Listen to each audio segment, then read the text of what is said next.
ADP is a payrolls company. That's kind of like what everyone knows it as, automatic data processing. But you do also manage workplace benefits like retirement accounts and health insurance, is that right? We do. We offer a lot of solutions for small businesses who are looking to offset health care costs. And that is where we are right now. Healthcare is climbing, and whether you shift it to the worker or you assume it as the small business, they still have to be dealt with. And a lot of people work just for benefits. It's not just about the paycheck. And so we do offer a variety of solutions for small businesses for just that reason. Yeah, a lot of people go work at Trader Joe's because they can get health insurance. When employers tell employees, go figure out your own health insurance because costs are rising too much for us, is that just exposing individual households to inflation in a more direct way? I think so. I mean, there is something about combined care and having a managed service. And I think there are solutions. ADP has a variety of them, but there are others in the marketplace that, serve as an alternative. But no one is really escaping the elephant in the market, which is healthcare costs are climbing. Yeah. And a lot of these drugs, whether it's GLP-1s and obesity, or if it's even cancer treatments that are really revolutionary, they all come with a price tag. Pharmaceuticals have a 7 to 8 year span in which they can recoup cost. And that is what employers and employees are facing. To take advantage of these next level care, you really have to pay up, and that's what's really challenging in this moment.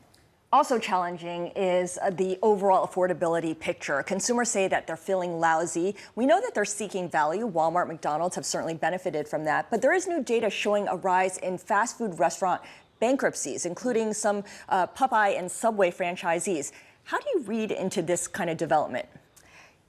First of all, the restaurant industry is a hard industry. And not every restaurant, even a franchise, is an successful franchise. But when I talk to restaurant owners, it seems to be that fast casual segment that's doing better.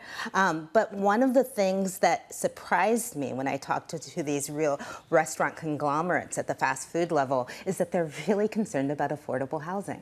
Now, you think about where these restaurants are located. Location drives the consumer, consumer demand. If they're not well located, they're not going to get the traffic. If you're not seeing the Popeyes on the way home, you may not think Popeyes on a Saturday evening. But so they need workers to live where their customer base is. And if there is a disconnect because it's too pricey in San Francisco or Los Angeles or New York City, it's going to be hard to get the workers inside that door. I think that's a really important point because franchisees say that they're seeing elevated costs for rent, for wages, for food as well. The question I have for you is that owning and operating these businesses has been one of the tried and true ways for Americans to build wealth, isn't it? I mean, when people say they're business owners, small business owners, a lot of them own franchises.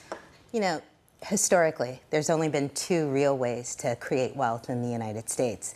And incidentally, it's the reason why millions and millions and millions of people come to the United States. The first is through entrepreneurship. The second is through housing. Most of us choose the housing option, that forced savings, and that used to be the old school way of building wealth. Well, now look at new business formations.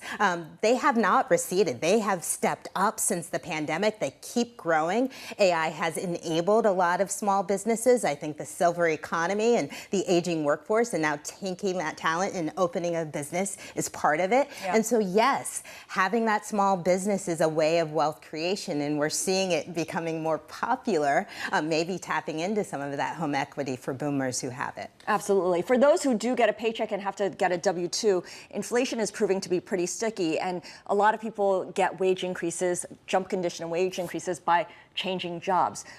Does changing jobs still produce a pay bump? What are you guys seeing at ADP on that? Yes, it does still produce a pay bump, but the premium for that pay bump has narrowed significantly. How much?